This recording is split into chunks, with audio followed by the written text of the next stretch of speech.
Dictée de Jésus, le 29 octobre 1943.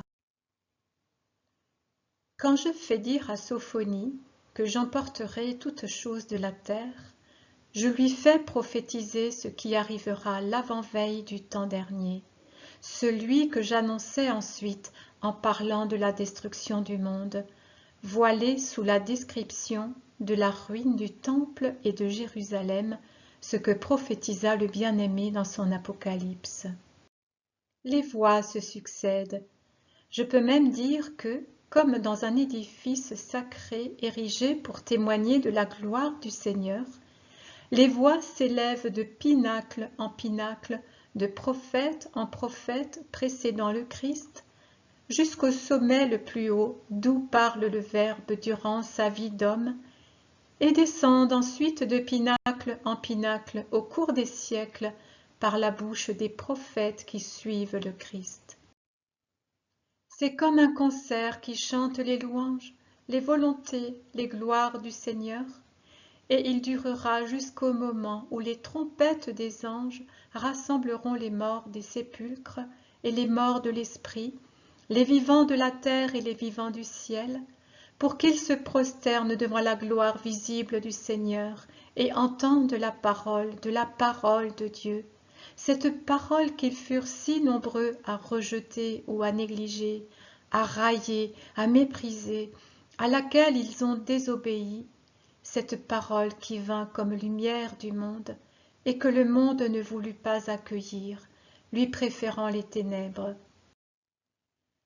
Je suis le sommet de l'édifice de Dieu. Il ne peut y avoir de parole plus haute et plus vraie que la mienne. Mais mon esprit est dans la bouche des paroles mineures, puisque toute chose qui parle de ce qui est de Dieu est une parole inspirée par Dieu. La disette et la mortalité provoquées par les épidémies seront un des signes précurseurs de ma deuxième venue. Ces punitions, suscitées pour vous punir et vous rappeler à Dieu, effectueront, par leur douloureuse puissance, une des sélections entre les enfants de Dieu et ceux de Satan. La faim tourmentera cruellement cette race opiniâtre et ennemie de Dieu.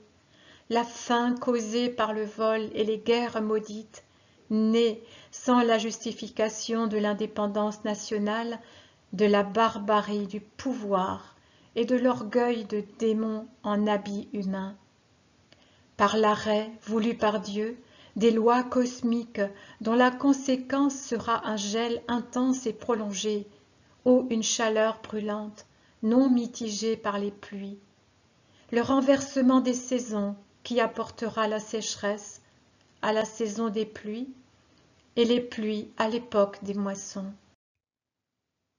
Trompés par un temps doux soudain ou par une fraîcheur inhabituelle, les plantes fleuriront hors saison et les arbres, après avoir déjà donné leurs fruits, se couvriront de nouveau de fleurs inutiles qui ne font qu'épuiser en vain la plante, puisque tout désordre est nuisible et mène à la mort. Souvenez-vous-en, ô humains. La faim tourmentera cruellement cette race.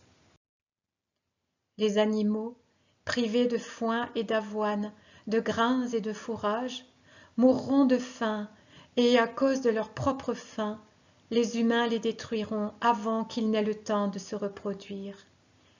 Les oiseaux du ciel et les poissons des eaux, les troupeaux de moutons et de bétail seront assaillis de toutes parts pour fournir à vos ventres la nourriture que la terre ne produira plus qu'insuffisamment. Le haut niveau de mortalité provoqué par les guerres et les épidémies, les tremblements de terre et les ouragans, précipitera dans l'au-delà les bons et les méchants.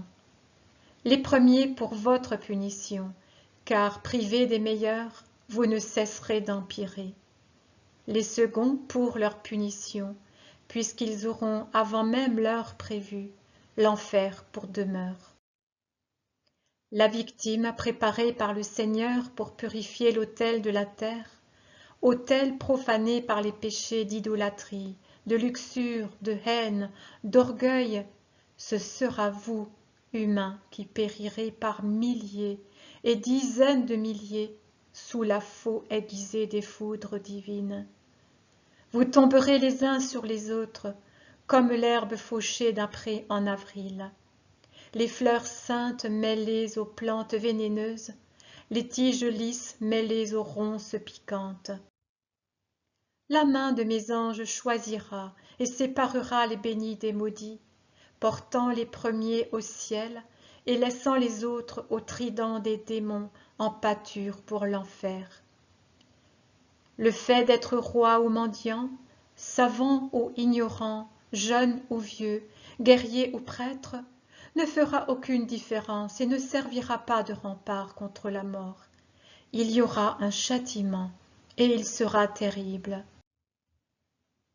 L'œil de Dieu choisira ceux qui auront été destinés en élevant les lumières, pour qu'elles n'aient plus à souffrir du brouillard créé par ceux qui se seront unis à Satan, et en ôtant les ténèbres qui génèrent des ténèbres, puisqu'elles appartiennent au Père des ténèbres, Satan.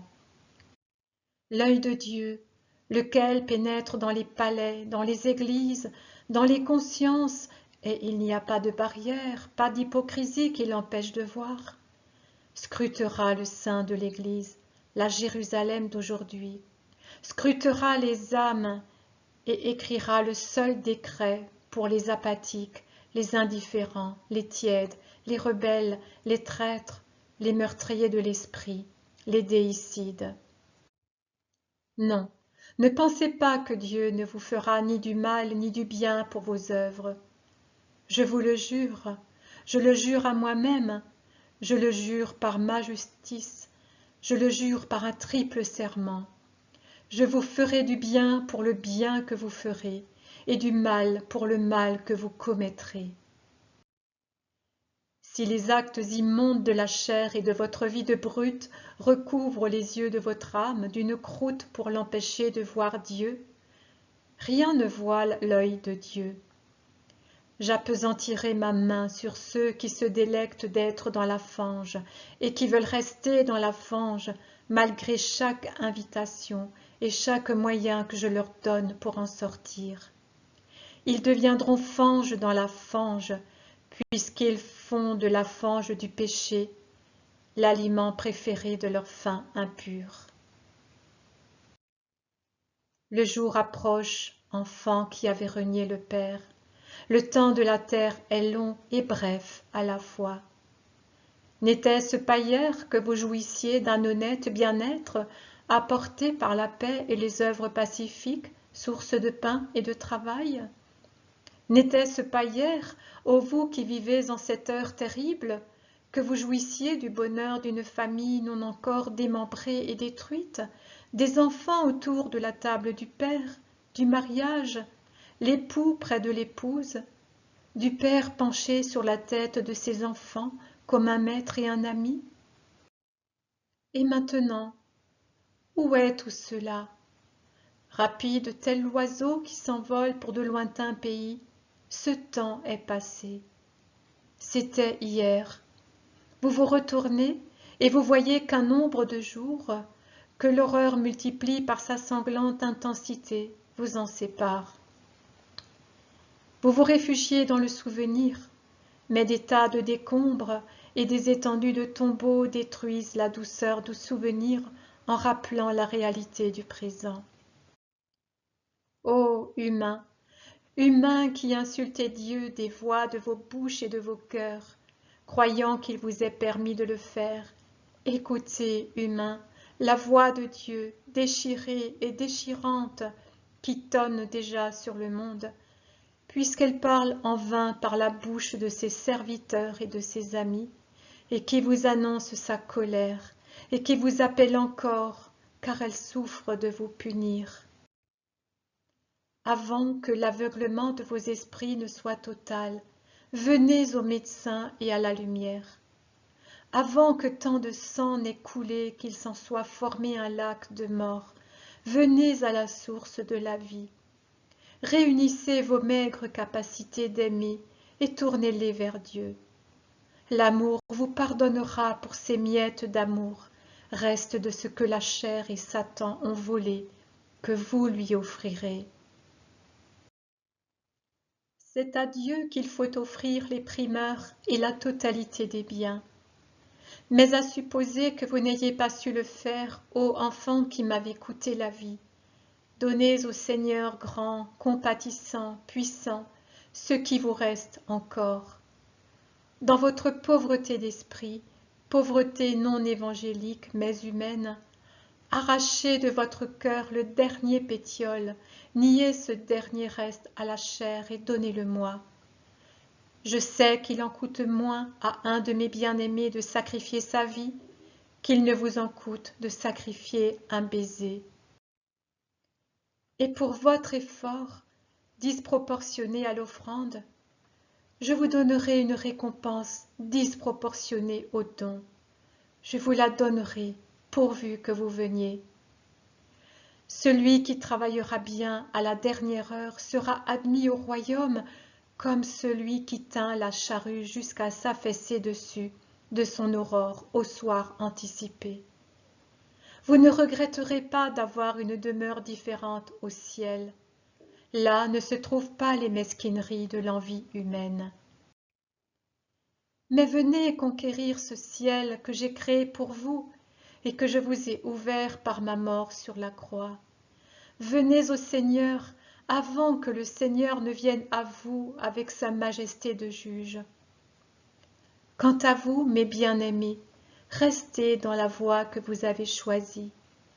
La tourmente et les tempêtes ne pourront vous écarter de votre but, moi dont le cœur est ouvert pour vous recevoir avec le baiser du plus vif amour.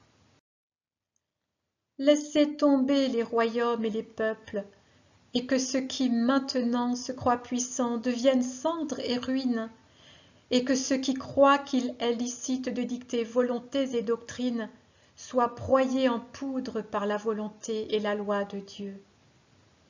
Durant mon bref règne sur le monde, c'est moi qui régnerai, moi et les rescapés de mon peuple, c'est-à-dire les vrais fidèles, ceux qui n'ont pas renié le Christ et recouvert le signe du Christ avec la tiare de Satan. Les divinités mensongères du pouvoir exorbitant tomberont alors, ces doctrines obscènes qui renient Dieu, le Seigneur Tout-Puissant. Avant que ne cesse le temps du monde, mon Église aura son triomphe resplendissant. Il n'y a rien de différent dans la vie du corps mystique de ce qui fut dans la vie du Christ. Il y aura l'Hosanna la veille de la Passion, l'Hosanna quand les peuples, séduits par la fascination de la divinité, plieront le genou devant le Seigneur. Puis viendra la passion de mon Église militante, et enfin la gloire de la résurrection éternelle au ciel. Ô béatitude de ce jour, où seront finies pour toujours les embûches, les vengeances, les luttes de cette terre de Satan de la chair. Mon Église se composera alors de vrais chrétiens, alors à l'avant-dernier jour, peu nombreux comme au début, mais saints comme au début. Elle finira dans la sainteté comme elle commença dans la sainteté.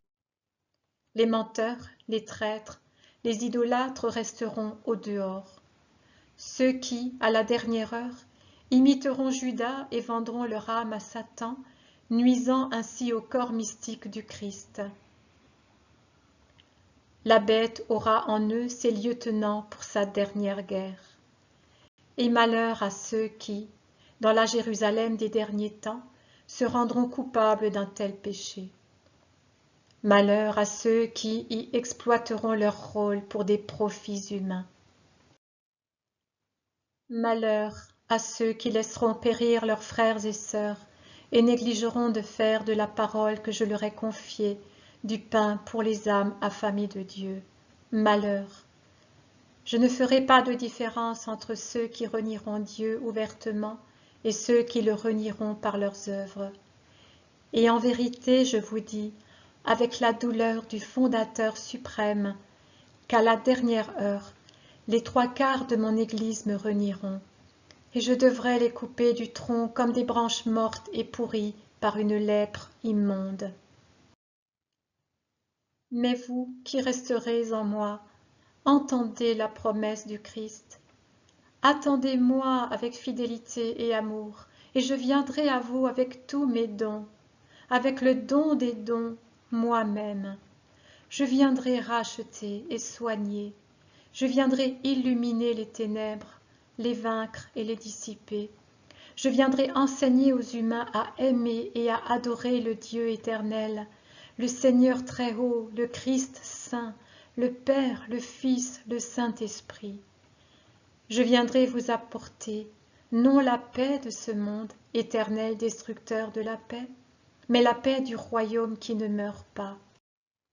Exultez, ô fidèles serviteurs, voilà ce que vous dit la voix qui ne ment pas.